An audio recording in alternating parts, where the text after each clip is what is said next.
3 minutes behind. All right, we can start. Assalamu alaikum wa rahmatullahi wa barakatuh. I welcome all of you to this session by greeting you. May the peace and blessings of Almighty God be with all of you. I hope you had a very good day. I'm starting with our exercise for last night. Did anybody try it? If yes, can you share your screen with me and let's look at the code together. Did you try it at all?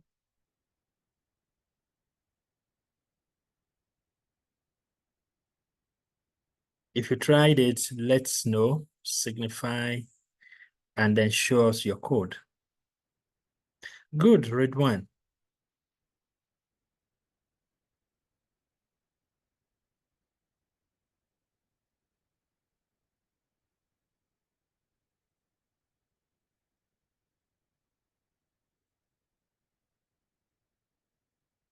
Okay, so switch to your PE or your PyCharm on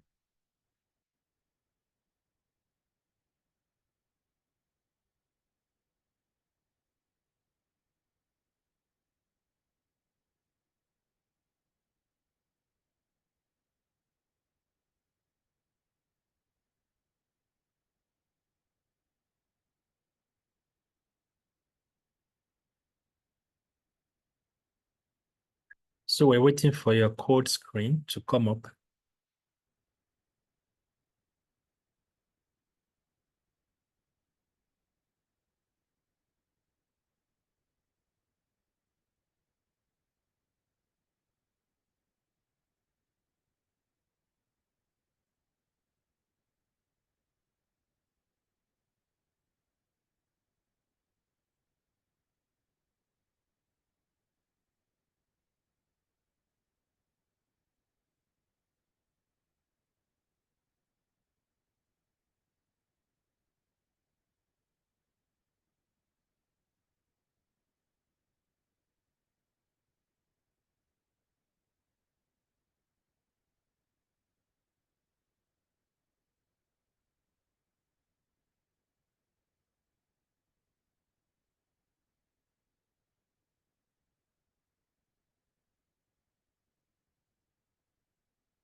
Who else has tried it? I think Ridwan is having issues sharing his screen. If you tried the assignments, just let me know and show me. Time is going. We spent 8 minutes on that. Okay, I think his connection has a problem, so he's signing in on 2 devices. Okay, so just show us your screen if you tried it. Anybody? We gave an assignment yesterday saying you should write a code that can ask student for their UTME details. And after that, it will display your result. I'm trying to share, but I'm having a network issue. Please, sir, I'm trying to share, but I'm having network issues, sir. Yeah, I understand that. Yeah. As soon as you have the right connection, just let me know. Okay, who else tried it? Okay, sir. All right. Ismail, Muhammad, did you try it?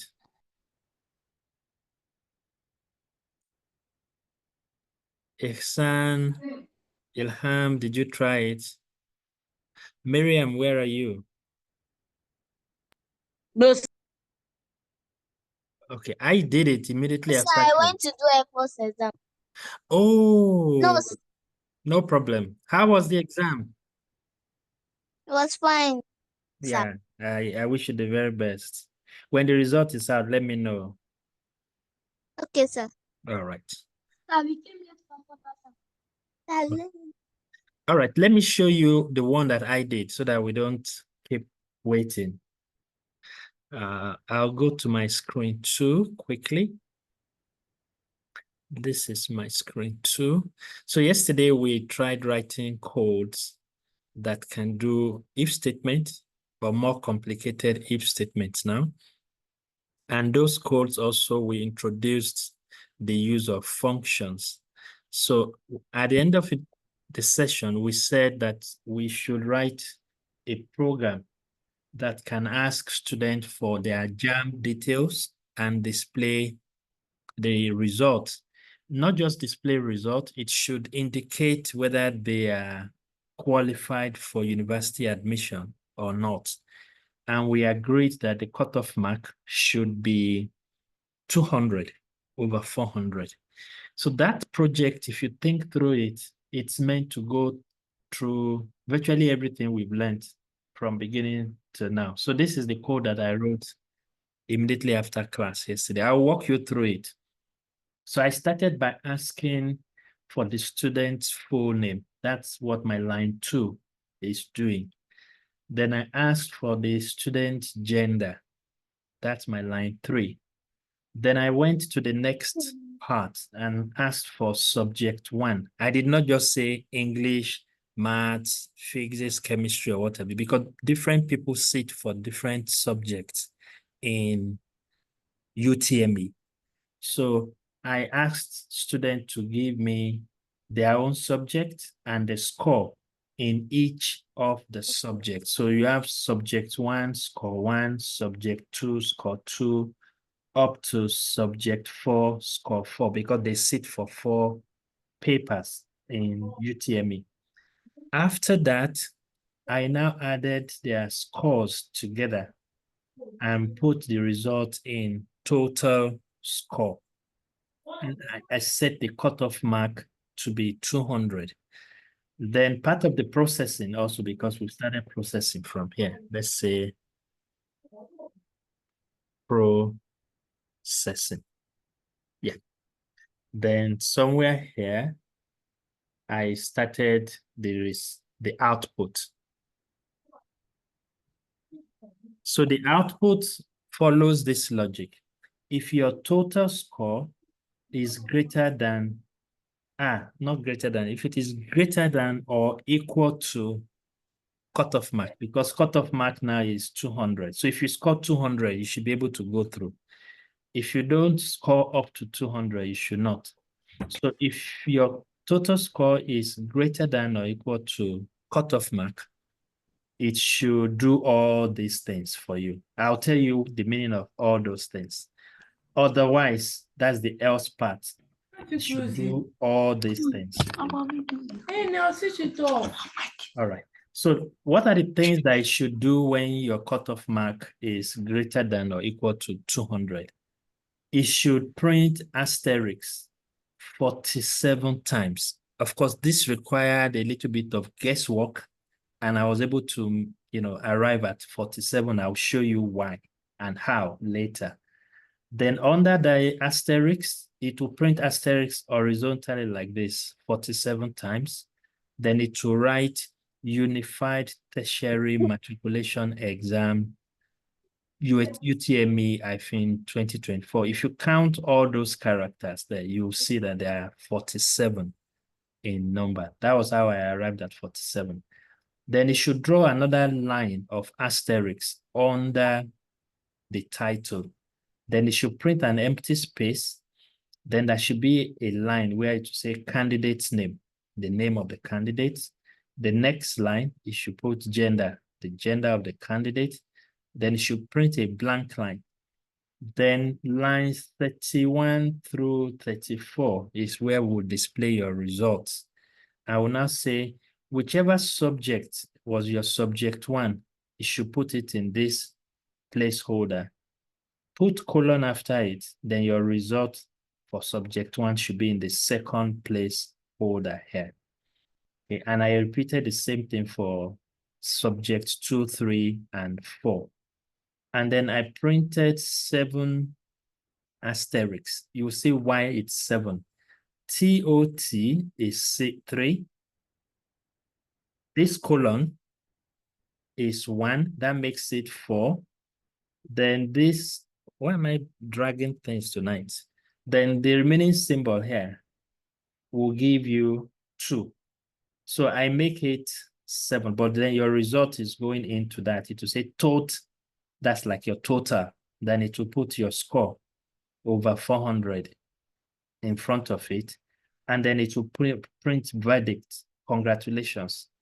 That is if you score 200 and above. If you didn't, it will do the same thing, but when it gets to verdict, it will say better luck next time. That is the code that I wrote last night. So how does this program work? I'll right-click and run example 41. Now let's check it. So it's asking me, what's the student's full name?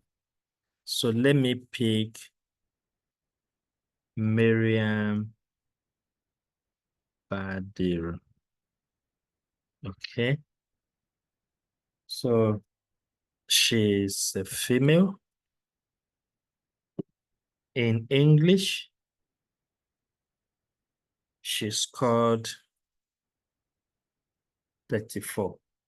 Don't feel bad. In math, she scored 56. In chemistry,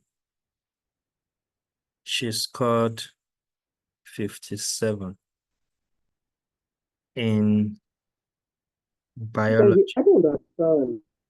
she scored 48. I am trying to illustrate something.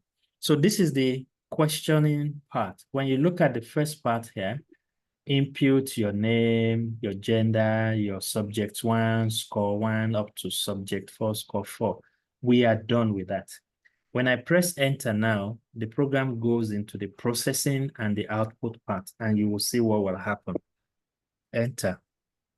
So it prints this out. So after pressing 48, it says this 47 asterisks that you were asking, or you were wondering, line 24. This is the line that prints those 47 asterisks.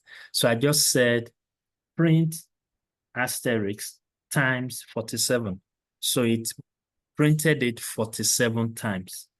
And then underneath, it wrote Unified Tertiary Matriculation Exam. So this element that you see here in the result is from line 25 here.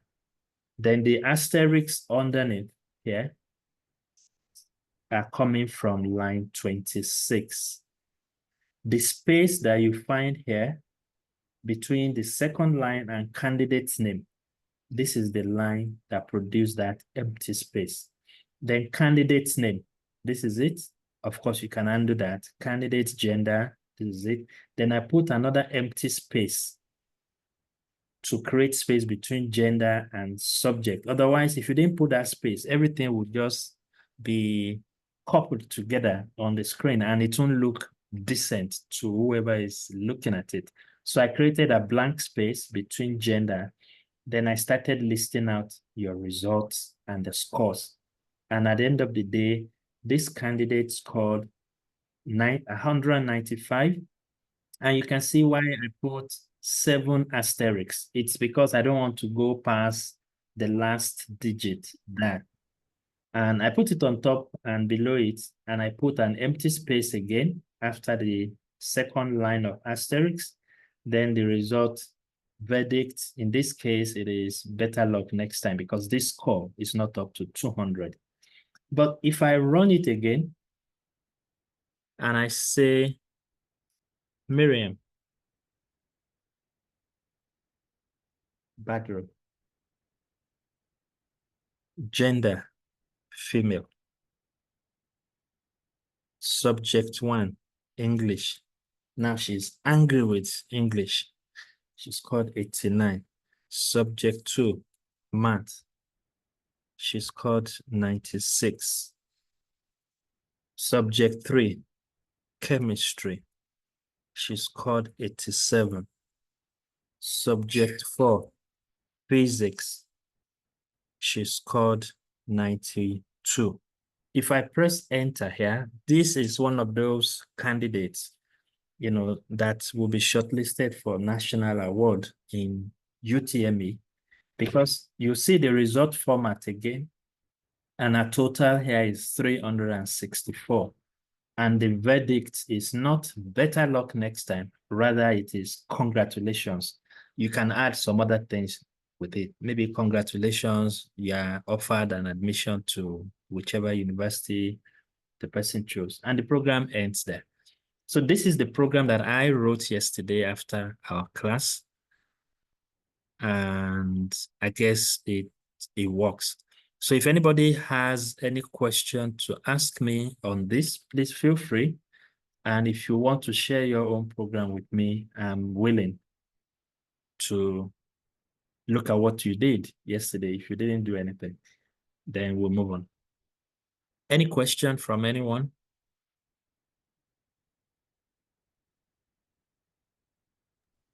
Sir, can you please explain it again? All right, I'll do that. Thanks a lot. So the first question or the first line here is, look at the task. We were given a task to write a Python code to process UTME results for any candidate in 4 subjects. That's not enough. You need to indicate if they are successful or not based on pass mark of 200. Okay, so that was the task we gave ourselves yesterday. So in order to solve this problem or this puzzle, we know that for anybody to get result in JAMB exam, you must have a name. You must have a gender. In fact, you must have an exam name. We can put the exam name there. Sorry, exam number. All those codes that they give, like account number, you can also put it there. So we will need to get those elements from the user. So we'll prompt the user, give us your student's full name. Whatever they type in from the keyboard will be stored in this memory location called full name. Then we will prompt them for their gender. They will type it in from the keyboard. It is stored in this memory location called gender. Then after we know their name and gender, we need to now go and process the input for subject. Now, some people may come around and say, right away from here, they'll put English.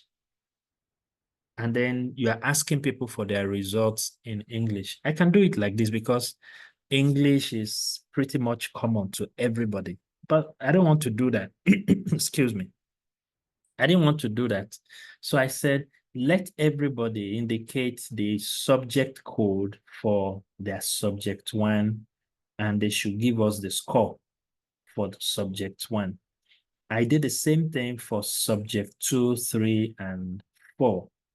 And once we get the code for all their 4 subjects and their scores in those subjects, the next thing we need to do is to process those scores by adding scores 1 through 4 together. So when you add score 1 to score 2, to score 3, and score 4. The result you get is score, we are keeping it in total score. And then we have set in the question that the pass mark is 200. So cutoff mark is the same like your pass mark. I can actually come in here.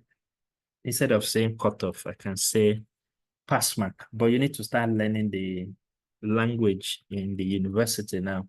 So I have changed that to pass mark. So if pass mark has been set to 200, we need to now check, is this student good enough to go in or not? We don't know what the score of the student is, but whatever the total is, the moment it is greater than or equal to the pass mark, then it should print the student results this way and tell us the verdict on line 41. Congratulations, you passed. I can put that one there.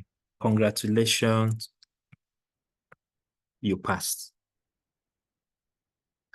Or the or part is if this condition is not true, if you have not scored up to the pass mark, then it should print the result out again. But instead of saying you failed, I had to look for a very, polite way of saying it. And that's why I said, better luck next time. That's a way of saying you didn't make it. You have to write UTME again after a year.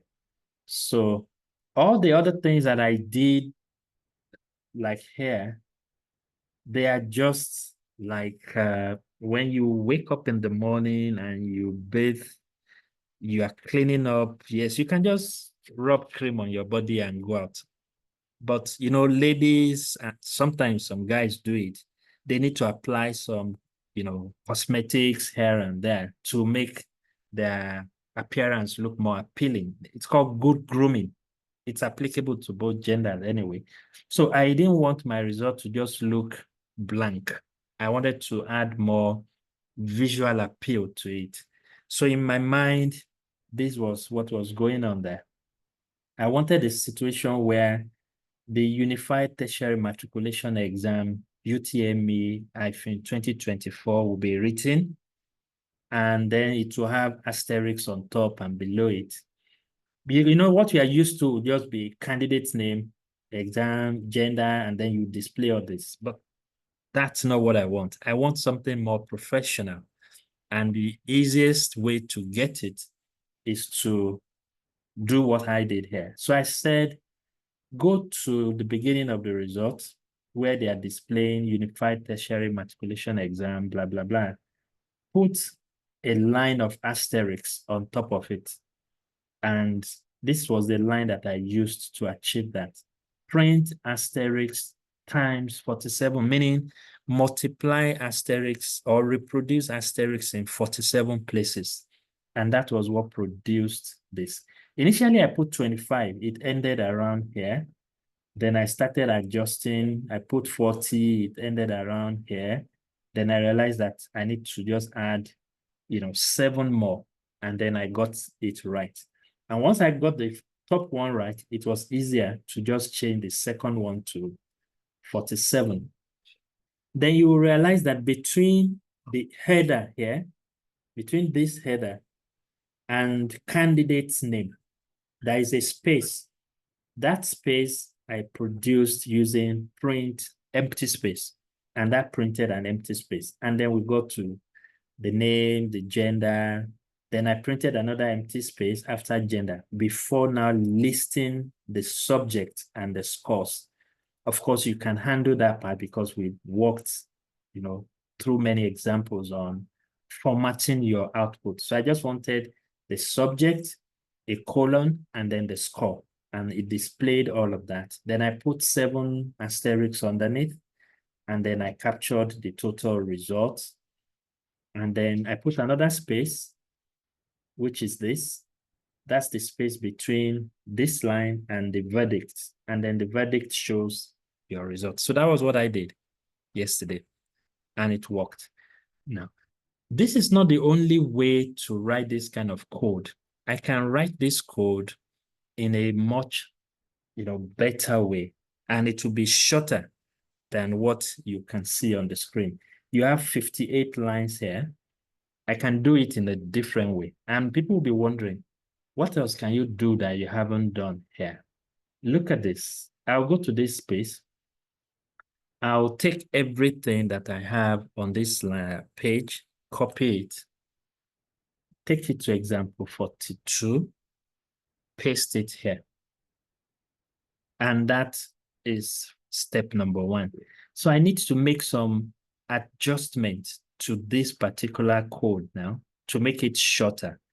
And a lot of people will be like, this is the shortest you can have. I said, okay, well, let's check if that's the shortest I can have. I will take, what do I do here? I'll take the whole of this part. I'll copy the whole of that part. Make a copy. Don't delete it yet. Just make a copy. Go into the project folder, create a new file, and I'll call it UTME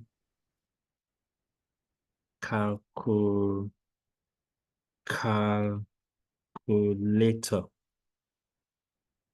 Okay. And then I'll come in here and dump it. Yeah.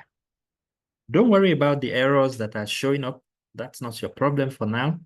So what I want to do here is to define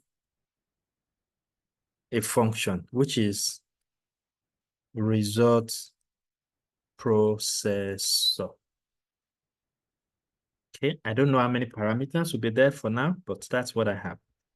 So I'll put this here and say, result processor, you will get too many things from the user. One, you will get full name, you will get gender, you will get subject 1, score,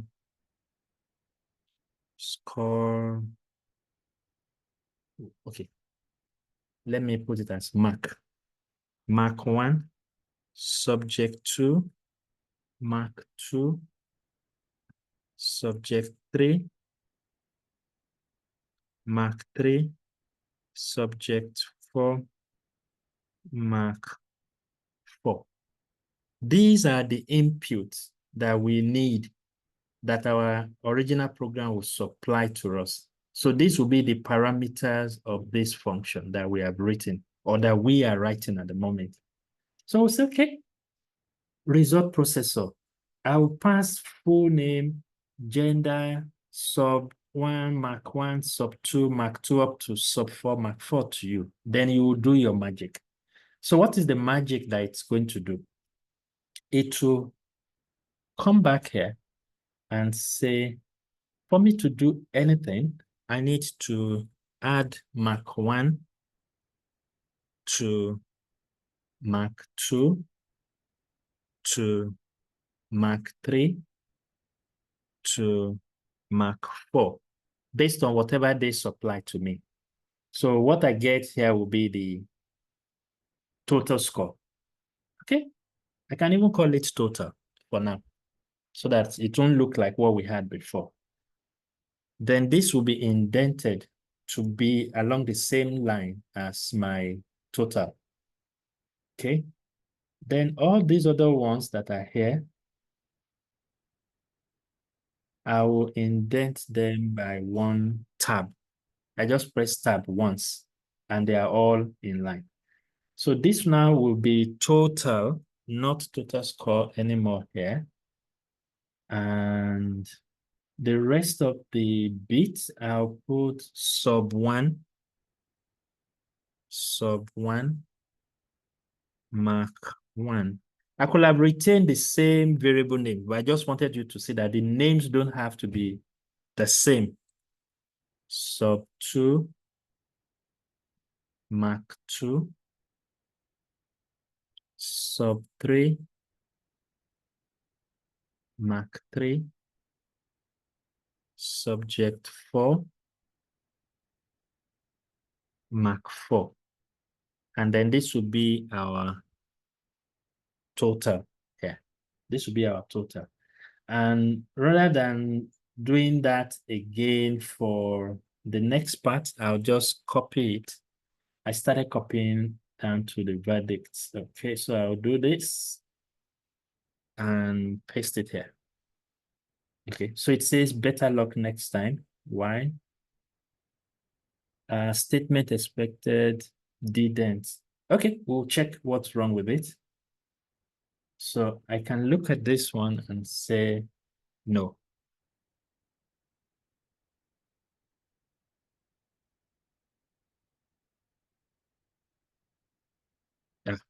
So that is where it expects this to be. So I need to push this in one bit so that they will be indented appropriately. This is one line.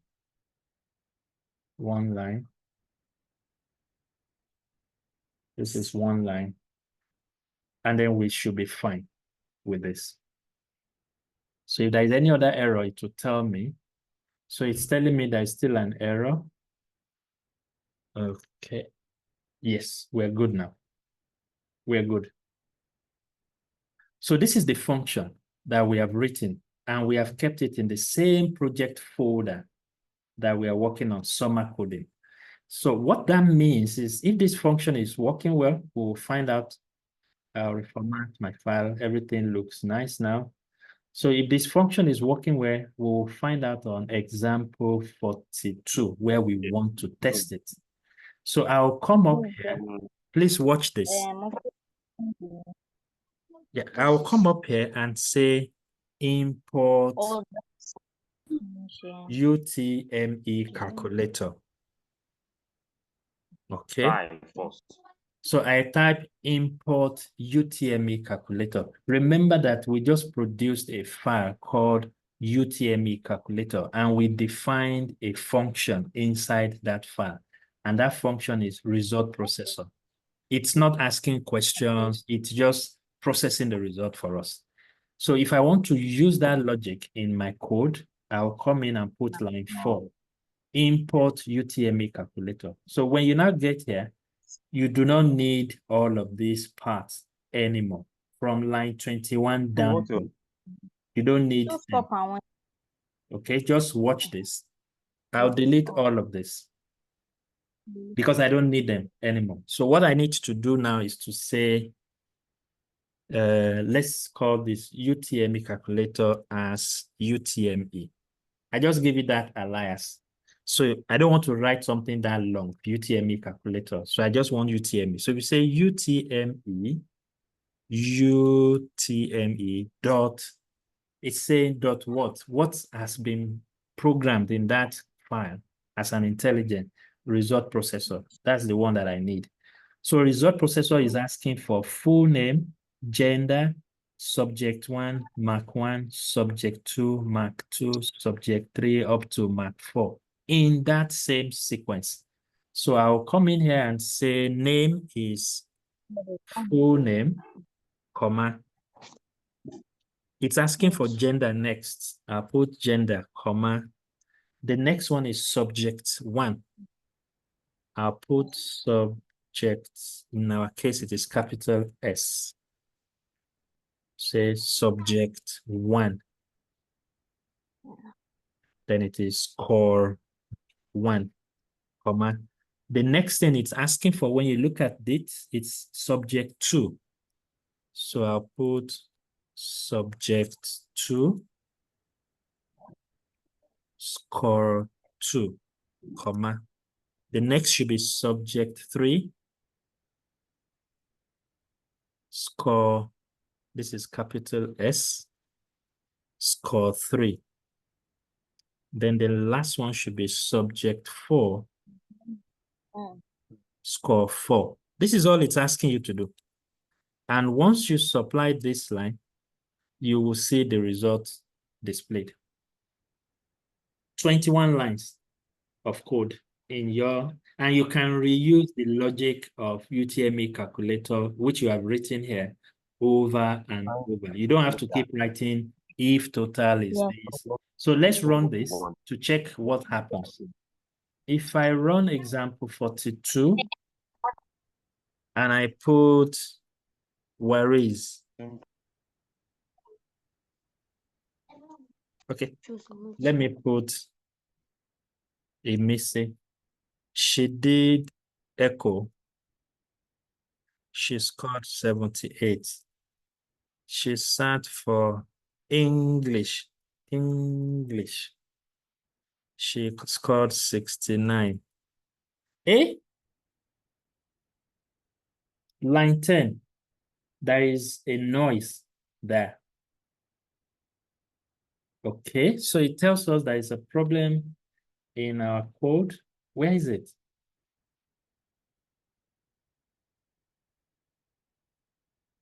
Let me check. Line 1.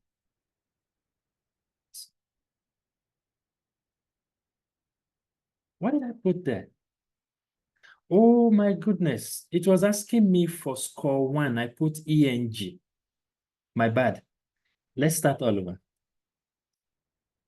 Because I know the code should work. My name is Imisi Olua. Student gender, I'm a female. Okay. Subject 1, English. I'm so good at it, 89. Subject 2, economics. My dad is an economist, 96. Subject 3, commerce. My mom is a mathematician, 98. And the last subject here will be math. Okay. I scored 78. And then our program will still work. She is Imisi Olua. She's a female. These are the scores. And the total is 361. And it says, congratulations, you passed. I still wrote the same code in 21 lines, and people can run this for as many students as they want, which is part of what we'll be examining tonight. But they don't have to keep going back to if total is pass mark. That knowledge, we have kept it in a file called utmecalculator.py. It's a Python code. We've kept it, and anytime we need that knowledge, we will need to just call in this name, result processor, from this. And the way to call it was what I did here. First, I said, import that knowledge. And then when you come in, you just say the alias that we have put here. In fact, some people may say, keep it simple. Just simplify it. Come in here, put UTMA calculator, but that's just too long a name. That's why I don't want Oh, it. we can't see your screen. Wow. My screen is still... Someone is sharing. Someone else is sharing screen. That's why mine went off. Okay, let me take the person's screen off temporarily. Apologies for that. Ridwan, I'll come back to you. So I changed the code back to what it could be. And you can see in 21 lines, we have a very decent code that produces the results that we saw here. These results. After asking you all the questions, it formats, it prepares the results in a very nice manner and then displays it on the screen for you. So this is a more professional way of doing it, even though this is still not the best. I'll show you how you can do it in a very short manner so that it won't be like asking you subject 1, score 1. It will just be this repeated once or printed once, and then it will be displayed as many times as you want it to be displayed. Because what we are saying here in this approach is if the student sat for 10 subjects, you will do subject 1, subject 2, subject 3, up to subject 10. That is a lazy man's way of doing work, and we won't explore that. So Ridwan, let me look at your exercise, and then we will continue with the main body of today's session.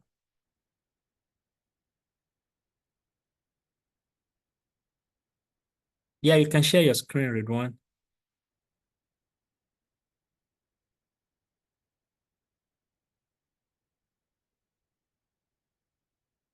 All right, if you're not ready, let me go back to my own screen and go into tonight's main topic. So we spent like 43 minutes on what was supposed to be our assignment, and I guess it's worth it. So this shows you how people think when they write program. Now, for tonight, we are supposed to discuss loop statement. I've shared it, sir. All right, one moment. Say example, what was this now? The last one we did was 42, so this will be 43. Example 43. All right, so let me give you back the screen. So let me see your screen now.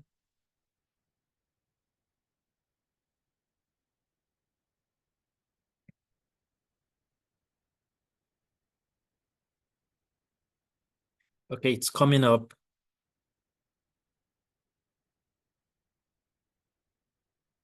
Awesome. I can see your screen now. So first line, input first name, that's correct. Then you got subject one. Hold on before you run it. I just want to look at the code, subject one, subject. So you first got all the subjects. Then you started getting the scores. This is another way of doing it. Then you had your total score on line 11. Score 1 plus 2 plus 3 plus 4. That's correct. And oh, wow, you set a very high cutoff mark, 320.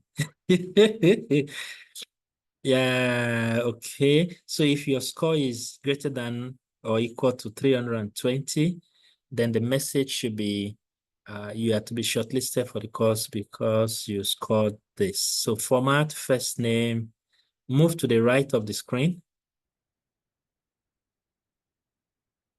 Yeah, move to the right so that we can see the next variable after first name. Okay. But I guess it's going to work. That's not a problem. Message one, yes. So when you look at your message one and message two, you see that they are exactly the same thing. Okay. So what I will have done is to just call it message. Okay. So let me get your screen. Hold on a second. Can you give me control of your screen? Hold on. I'm trying to get your screen from you. Rename, no. I'm not reporting. I'm not asking you to unmute. I want to get your screen.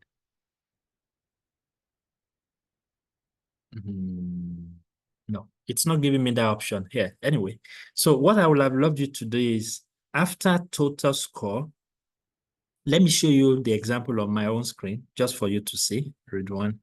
I'll go back to my screen too. So you can implement this at your own end.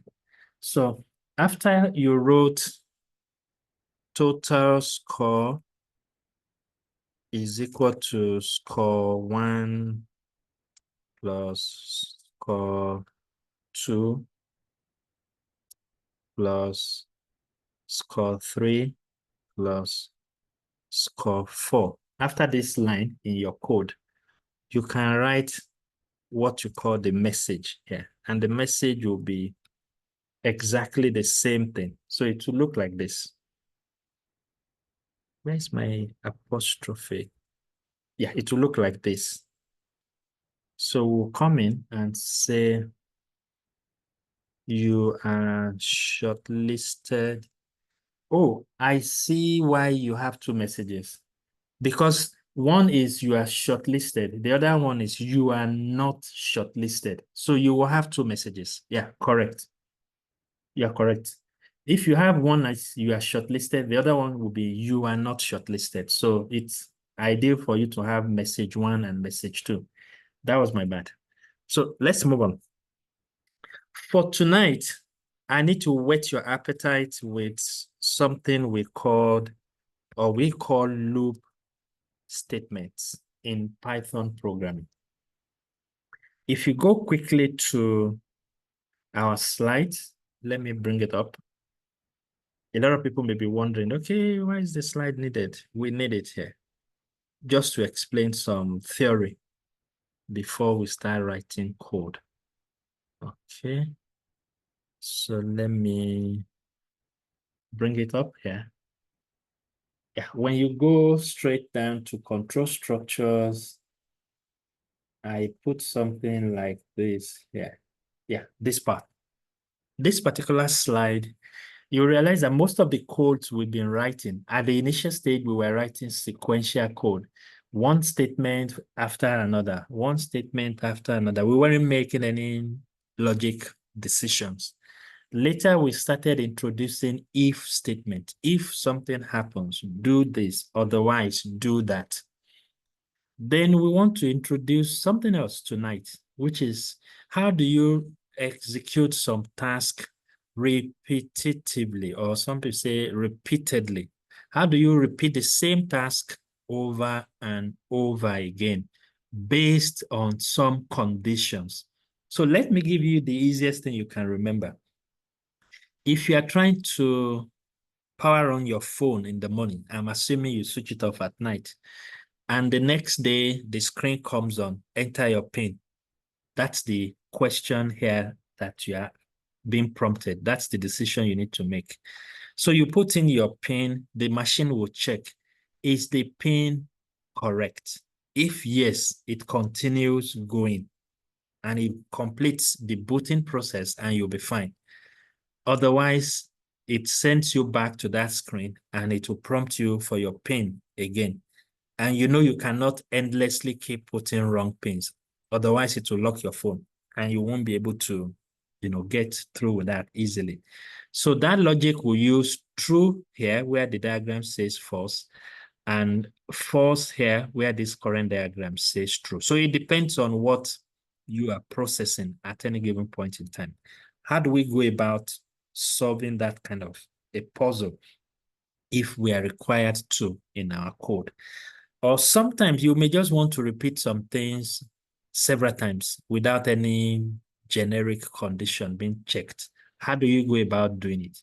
I'll start the conversation tonight, and we will continue to build on that till the end of the week because it's very, very powerful. There are two ways of doing it. There is a statement we call the for statement in Python, and you can also have a while statement in Python. Tonight, we will start with for statement, and then we will continue with the while statement afterwards. So let me give you an example.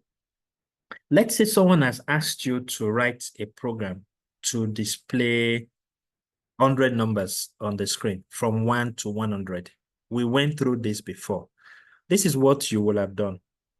You won't go, maybe at the beginning, you will have said print 1, and then you come in and say print 2, and then you can do print 3, and you continue till you get to 100. That will work, but we said that is not good enough. So there is a smarter way of doing it. So we can bring in FOR and say for number in, remember this is our range, 1 to 101, step 1.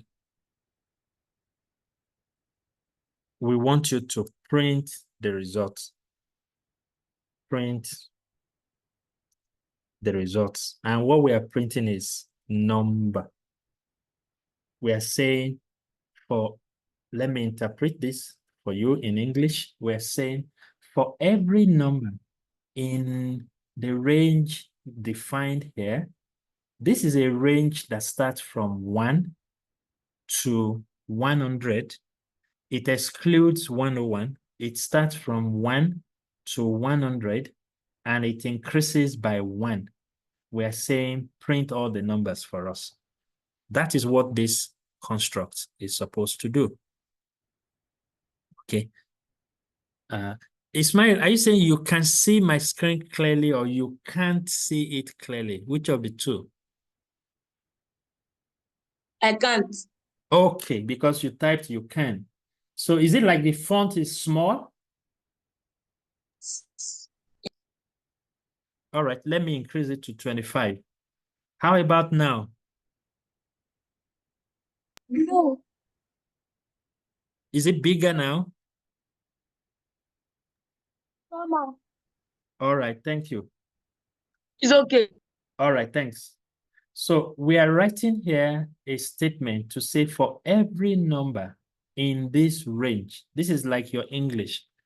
We want you to print those numbers out for us. Let's start from something easier to see, 1 to 10. If I print this, where is this? If I run this code, it will just go down there and print 1, 2, 3, 4, up to 10 for me. Straight scenario. You want to print 1 to 5. You do this. 1 to 5. It prints the numbers out for you. You may say, okay, how about 1 to 20, but skip every two numbers. This will print all the odd numbers in that range because I say start from 1, then jump 2 numbers. It will jump from 1 to 3, 3 to 5, 5 to 7, 7 to 9, and so on and so forth. It's different from if I say start from 0 and then jump 2 steps. This will print 0, 2, 4, 6, down to 20. So if someone is asking you, write a code to generate even numbers between a particular range, this is a 2-line statement to do that for you. Or someone is saying, write odd numbers within a particular range. These are 2-line statements to do that for you. So I can copy this and then paste the first example back here, say 1 through, and we can paste this example back. I could have just said this without putting the starting point. Okay, if you do this, it will give you numbers 0 to 20. This last one will print 0 to 20 for you. You need to know how this can be done. So we are saying that you must check the range being given to you first, and then you are printing everything in that defined range. This is one way to use statements like this. So let's say you want to ask people questions on their subject as you have done with JAMB results. Can someone give me an idea of how I could have used this to implement that same dialogue in JAMB question? Anybody?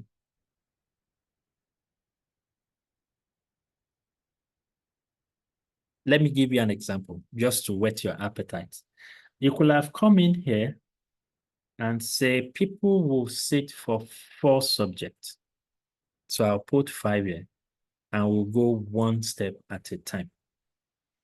So I'm saying start from subject 1 to subject 5 minus 1, which will be subject 4.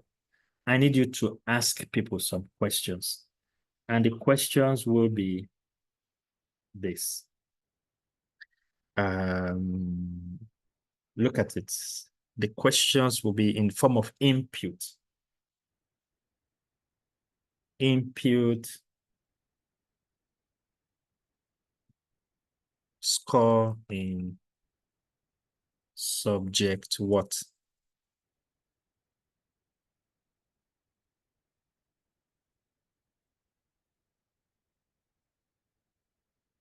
Yeah, this.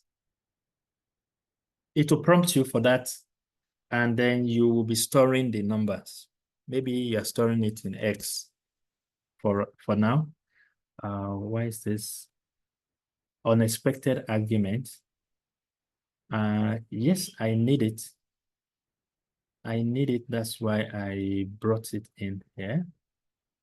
Okay, so if I come in and I say format, number. Okay, so this could be my dialogue. So if I run this now, example 43, so you can see it says score in subject 1, 67. Score in subject 2, 78. Score in subject 3, 56. Score in subject 4, 89. That is the last time it will ask me, because we said it should run 4 times. And it is running it 4 times. Once I press enter, it stops asking me questions about scores. So you can see what we were used to, writing 4 times or 6 times. I have written a simple construct around it, and it is getting the results that I need for me. The only thing is that we don't know where it has kept 67, 78, 56, 89. Because if you come back here and print the result out, if you print the value of X, X will be the last thing that was stored in it, which is 89. It will have overwritten 56, 78, and 67. You need to keep those numbers somewhere. And already I have showed you how to keep results using a list. For those who have forgotten, this is what that will look like. We'll say scores. We'll say produce a list before, and it is empty. So this results that you are getting here now is X. After that, we would come into results, into scores, and say scores dot append. What are we appending? We are appending X that people supplied to us. And when we are done, we will print the scores out. And it will keep track of all these other numbers, 67, 78, 56, and 89. So let's try to rerun this and check. Subject 1, 67. Subject 2, 89. Subject 3, 56. Subject 4, 95. So you see here now that it brings out the result for us, 67, 89, 56, and 95. And we know how to extract the first one, the second one, the third one, and the last one, based on our training on using lists, how to process lists. If you have forgotten, you need to go back to that video and do the revision. So this shows you 3 things, basically. 1, it revises the concept of list with you. This is how to declare an empty list.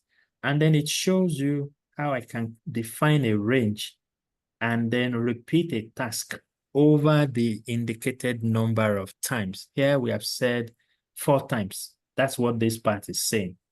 We're saying repeat this task 4 times. We want you to prompt students for subject, their scores in some subject. And you can see that I stylishly brought in figure 1, 2 as the thing is looking. Check this. Yeah, check this. I'll bring up my slide again quickly and try to write some things on it.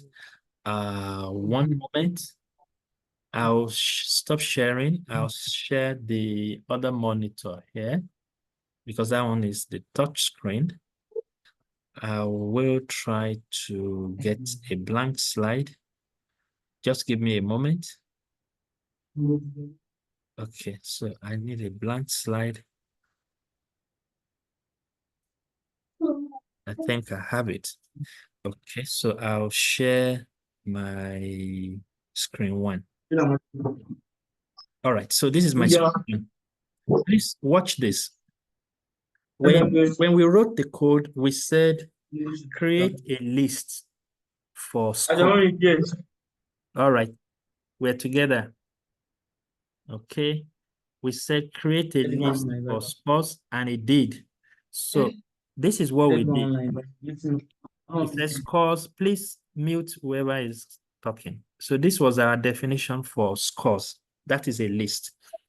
Then we prompted the program to say, loop 4 times. So the first time it's asking you for your results, it says input for score or for number something. You put an entry here. It stores it in this variable. Then we said score dot append X. In our training, what we are saying is this X, put it in here. When you run it again, you remember you were running it 4 times. So the first time you run it, it put X1 here. The second time, it put the new X, which is your X2. The third time, it put your X3. The last time, it put your X4. And that was how you were able to get scores showing you all the 4 numbers that the user supplied when the program ran. But when you look at the program itself, with respect to the way it shows you for execution, how does it work? Let's quickly track back on that, because that bit is equally important. Just 1 minute.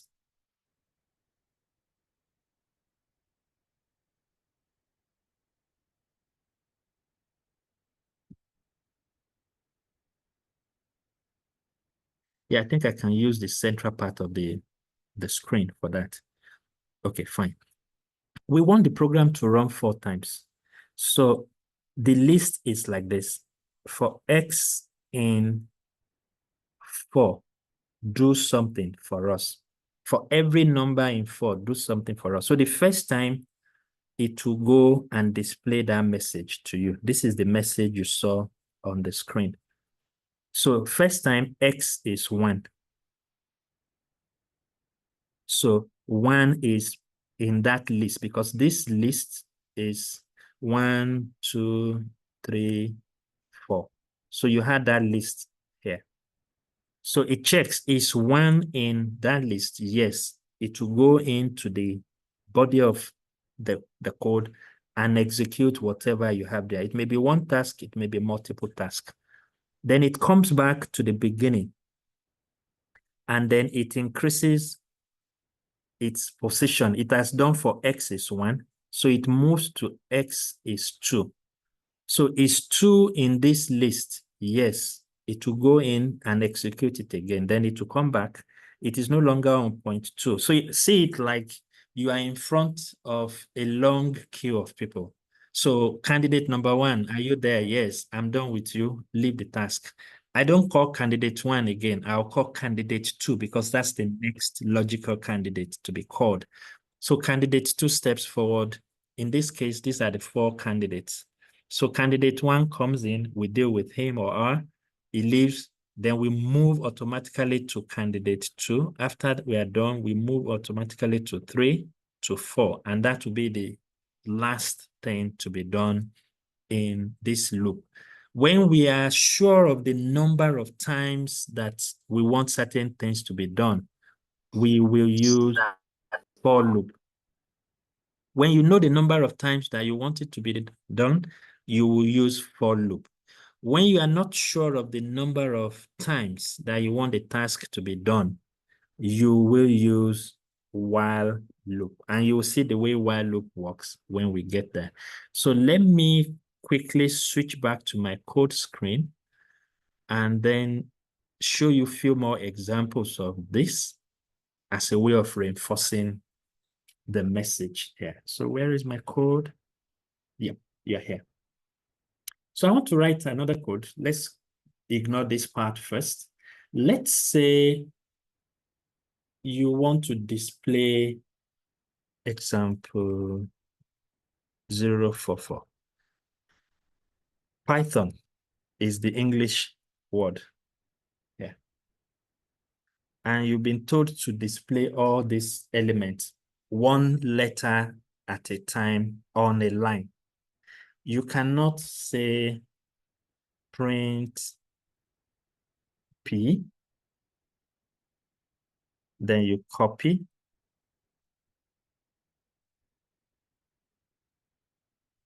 This is an approach. Okay. This is an approach. So you say pi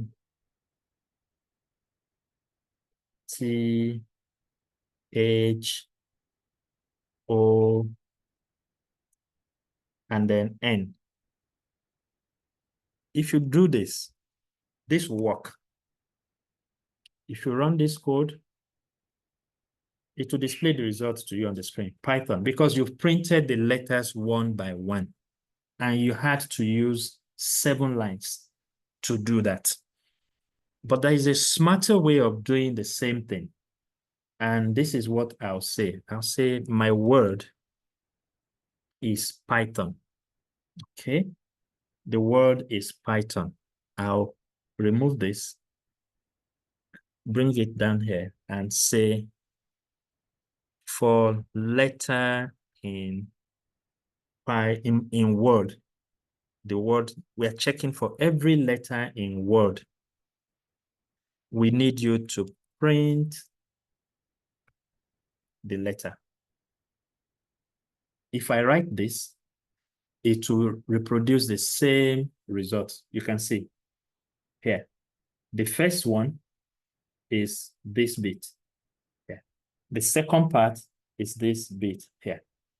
So it doesn't have to be Python, because if I had given this, we have been having Python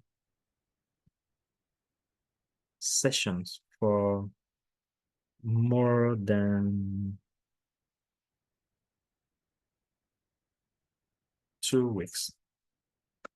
If you want to use the first approach to split all these characters onto different lines, then you will spend a long time doing it.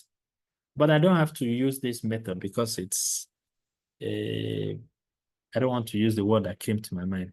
It's an old school way of doing things. If I write this now and I run the code, it will split everything onto the vertical line for me. So you can see we have been running or having Python sessions for more than 2 weeks.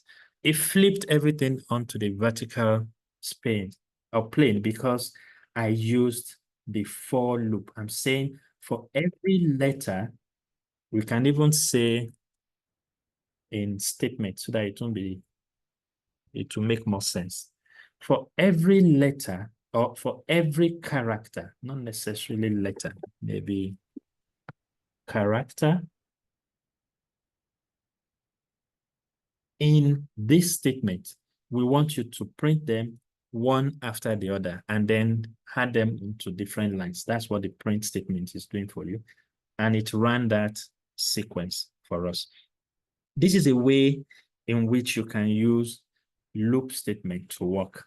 Now, having done this, I need you to guide me now. Let's say I have asked you, let me take this example off. Even though it's useful, I'll put it on another screen, screen 43. Yeah. Yeah, I need you to guide me on how I can write a code in Python that someone is asking me a question. Can we print it horizontally? It may say, yes, you can print it horizontally. But what you will do in that case will be like this. Look at what you have here. Look at what you have. I will, instead of printing them straight away, just to answer Mrs. question, I'll create a list. I'll call it a characters, okay? And I'll come into this place and say characters dot append. I am adding character to characters. So for every character found here, append it to this list, and this time around, I'll print my characters later, not now, not in the loop. I'll take it off the loop, go to a separate line, paste it there, and if I run this, this is the way it will bring them out. It will print them as individual characters. So you can see WE space HAVE space, and it breaks them down like that. If this is what you want to see, fine. Otherwise, your statement 1 is good enough. So why do you want to display them horizontally if you are not thinking of the different characters like this? So this shows you all of the characters if this is your approach. So I can take this also away from here and put it somewhere on another page for you to reflect on. I come back to example 44. I need you to write a code for me. Please think about this. This code, I want it to print the square of all numbers from 1 to 10. Can anybody guide me on how to do that? Our time is fast spent, but I need you to think about this. I need you to write a code that will square all numbers from 1 through 10. How do I go through it? Can anybody guide me? So I want you to say the square of 1 is 1. The square of 2 is 4. The square of 3 is 9. Till you get to the square of 10 is 100. How can we do this? What if I even want to punish you a bit and say, do it down to 100 or do it down to 1000? Can anybody guide me on how to go about this using Python? It is easy.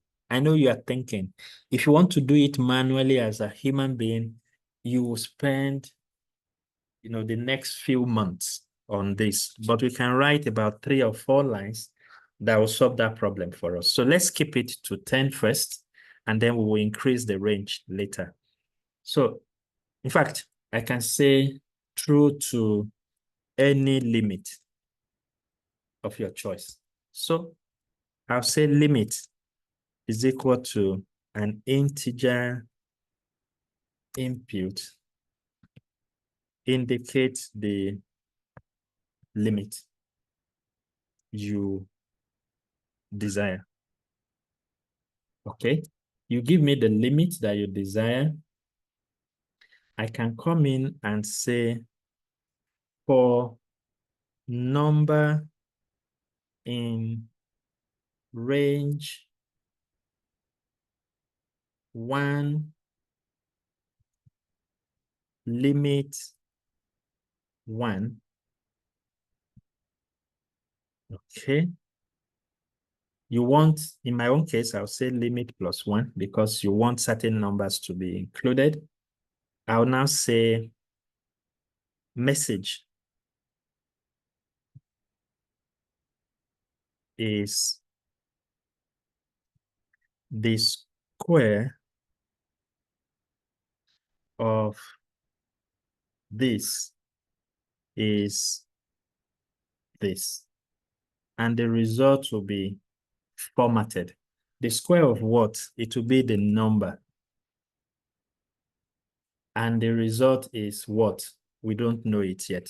So for us to know it, we will come in up here and say import math. Remember, we did that some lessons ago. So I'll come in and say math.power.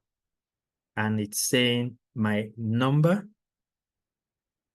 raised to power 2. Yeah, you can do this.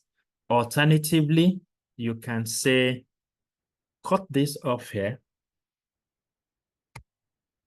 declare a variable called results and keep your result in it. And then you come back here and put the result. And then you will print the message. All right, so this should work in my opinion. So what I've done here is to ask, first, I imported the knowledge in maths. It's a library which has a lot of mathematics, logic built into it. Then I ask the users to indicate the limit that they desire. So I'm not fixing it to 10, 100, or 1,000. It can be anything. So let's say they try with 5. So I'm now coming in here to say, okay, if you want up to 5, the range will be 5 plus 1 because we want 5 to show. Okay. And then I'll say, okay, do the math first. When the first number is 1, put 1 here, raised to power 2, get the result displayed. Then go back for the next number. When the number is 2, put 2 here, 2 raised to power 2 is 4, then put 2 and 4 here, and then it prints it. It keeps going round and round till it gets to the end of the list that we have here. So let's see how this works. Can someone give me a number? So let me put 5. On its own, I said, indicate the limit you desire. I put 5, and it says the square of 1 is 1, the square of 2 is 4, the square of 3 is 9, the square of 4 is 16, the square of 5 is 25. Okay, I want more. I want 10. It brings out the result straight away. Okay, up to 1 on. I said, no, I want more. 10 is not much. Give me 20. It brings me the results for all the 20 entries that I want. No, that's not much. How about 100?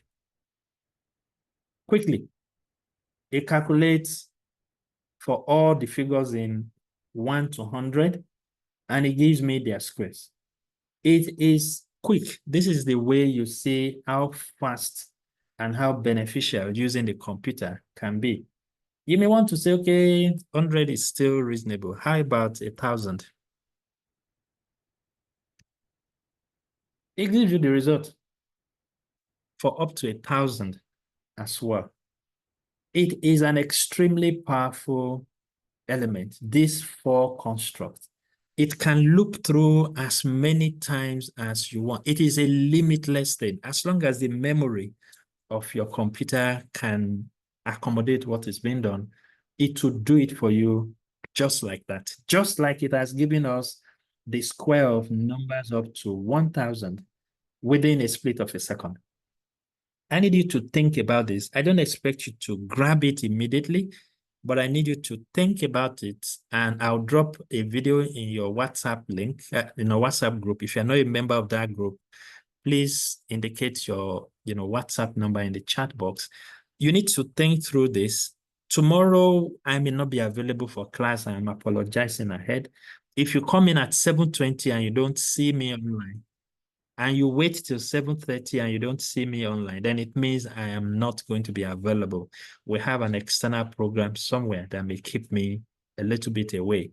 But beyond that, I need you to spend the time to look at the video for today, look at the videos on the links that I'm going to send, and you should be able to anticipate what will come on Thursday when we reconvene. I will build on lists because this is very important. I'll build on this knowledge of 4. We will implement a few more examples. I'll show us how we can also use while loop, because when you get into games, which is your targets for next week, there's no way you won't do loops. When you want to write the program that will process a result for multiple students in multiple subjects, you are repeating the same task over and over. You must understand how loop structures work. With that, it means there may not be a class tomorrow. It doesn't mean there is no class tomorrow. If I get in early enough, then there will be class. If you don't see me, then you keep yourself busy with the video. I yield the floor back to the chairman. I don't know if he's there. Yeah, chairman, you have the floor. You can wrap up. Yeah, thank you. And thanks for, mentioning tomorrow's class in advance. I mean, it's just timely that it's been announced now. So today's class is very fantastic. We learned about loop, and that also took us back to listing, and then it took us back to the what's it called variables. Took us back to what's other thing to listing variable, to a number of other things that we've learned. Almost everything that we've learned, even to how to get our output declared in terms of printing the print word and so on and so forth. So I think that it's getting fascinating because the applicability of all the things that we learned are just beginning to come out now. Many of us, we have probably mastered the statements, but we haven't gone through the scenarios well enough to familiar to how to use them. So now that practical need is beginning to come out as we grow further in class. So this is time we need to be much more committed and available for classes. Otherwise, we miss out in how to apply the things that we have labored to learn. So tomorrow is an opportunity for us, whether our teacher is available or not, to use the time when we are supposed to learn new things to go back and learn to master and see how we can apply all the things that we've learned. I don't think it's going to be a gap or a vacuum now in a curve. So let's see that opportunity, and then hopefully tomorrow or Thursday we come back again and then we move on. Thank you everybody for this and have a wonderful night. Thank you.